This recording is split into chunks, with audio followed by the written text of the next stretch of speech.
নমস্কার, আমি Sourav Dev. Welcome to my channel. তো সালার মুভি কদিন আগে রিলিজ হয়েছে।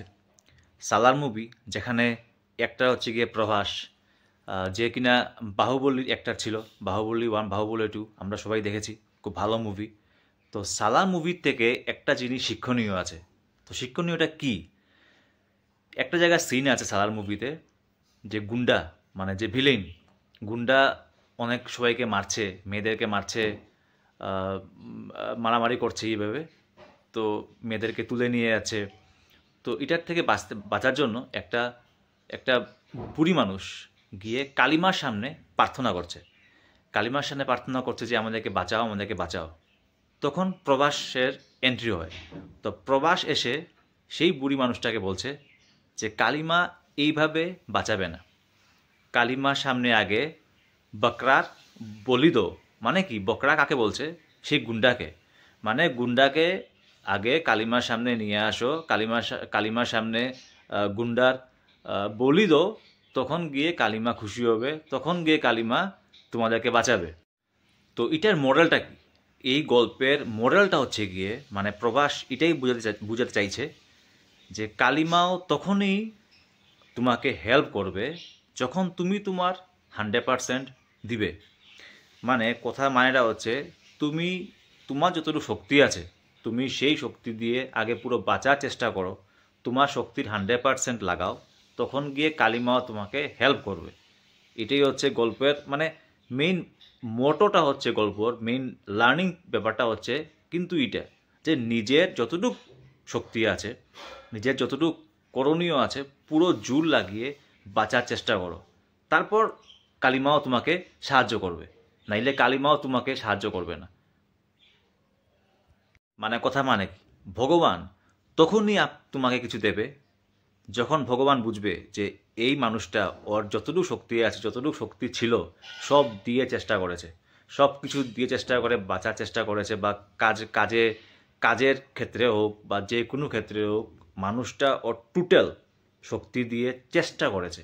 তখনই গিয়ে ঠাকুর তোমাকে সাহায্য করবে, তখনই গিয়ে ঠাকুর তোমাকে হেল্প করবে যে না, এই মানুষটা ওর যতটুকু পটেনশিয়াল ছিল, এই পুরো পটেনশিয়াল দিয়ে চেষ্টা করেছে।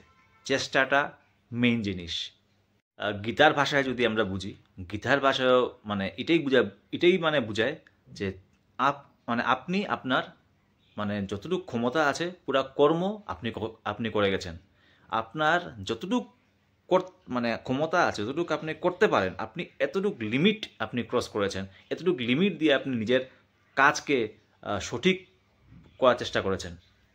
তারপরেই গিয়ে ভগবান আসবে, ভগবান এসে তোমার চেষ্টার তোমাকে ফল দিবে। এমনটা তো হবে না যে ভগবান তোমার জন্য ABCD থেকে নিয়ে সব কাজই ভগবান করে নেবে আর তুমি শুধু গিয়ে রেজাল্ট নিয়ে আসবে। এমনটা তো হবে না। ভগবান রেজাল্ট দিবে, কিন্তু পড়াশোনা তোমাকেই করতে হবে, ABCD তোমাকেই শিখতে হবে, পরীক্ষায় তোমাকেই বসতে হবে। তারপরে ভগবান তো আছেন রেজাল্ট দেওয়ার জন্য, কিন্তু এমনটা তো নয় উনি রেজাল্টও দেবেন, পরীক্ষাও দেবেন তোমার হয়ে। মোরাল ব্যাপারটা কি?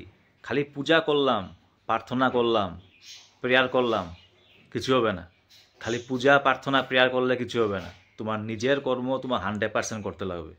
তুমি নিজের কোনো কাজে হোক, জীবনের এনি সংগ্রামে হোক, তোমার কর্ম তোমাকে নিজেই করতে লাগবে, তোমার জয়ী নিজেই হতে লাগবে। তারপর ঠাকুর তোমাকে রেজাল্ট দেবে। ঠাকুর বলছে যে আমি তো রেজাল্ট দেওয়ার জন্য তৈরি আছি, তুমি তোমার কর্ম পুরাপুরি করে দেখাও, আমি তো রেজাল্ট দেওয়ার জন্য আছি। সব সময় রেজাল্ট আসে এক্সামের পরে, আর আমরা সবসময় কী ভাবি যে এক্সামের আগেই আমরা রেজাল্ট পেয়ে নেব। তা কখনো হয়? আপনি রামায়ণ থেকে শিখুন, মহাভারত থেকে শিখুন, বিষ্ণু পুরাণ থেকে শিখুন, যেখান থেকে শিখুন, মেইন সব জায়গায় মেইন পয়েন্টটা কি, যে আপনি আপনার নিজের কর্ম পুরা করুন। নিজের কর্ম করলে আপনাকে ঠাকুর আপনার ফল দিবে। যদি আপনি নিজের কর্ম না করে শুধু ঠাকুর ঠাকুর ঠাকুর ঠাকুর করেন, ঠাকুর আপনাকে কখনো ফল দিবে না। তাই আপনি যে কাজে আছেন, পড়াশোনার, আপনি স্টুডেন্ট, আপনি জব করছেন, আপনি বিজনেস করছেন, আপনি শুধু ঠাকুর ঠাকুর প্রেয়ার করলে হবে না। আপনি আপনার নিজের পটেনশিয়াল দিন, আপনি আপনার 100% পটেনশিয়াল লাগান।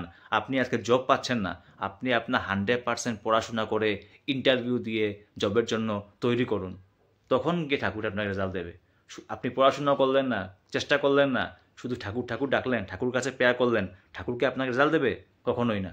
তো আলটিমেটলি এই মুভির থেকে যে শিক্ষণীয় জিনিসটা আমরা নিলাম, বা সব জিনিস থেকে শিক্ষণীয় জিনিস নেওয়া যায়, যেটা হচ্ছে গিয়ে রামায়ণ মহাভারত সব কিছু থেকে আমরা শিক্ষণীয় জিনিসটা নিলাম, সেটা মানে কি? যে তুমি তোমার যখন পুরো 100% পটেনশিয়াল দিবে, তোমার যখন পুরো 100% লাগিয়ে দেবে যে কোনো কাজে, তখন গিয়ে ঠাকুরও তোমাকে সাহায্য করবে। কিন্তু তুমি শুধু কিছু চেষ্টা না করে যদি ঠাকুর ঠাকুর করো, ঠাকুরও তোমাকে সাহায্য করবে না। তাই নিজের চেষ্টা করে যাও, পুরোপুরি 100% চেষ্টার মধ্যে লাগাও, তখন ঠাকুরও তোমাকে সাহায্য করবে। তো আজকের ভিডিও এখানেই। জয় হিন্দ।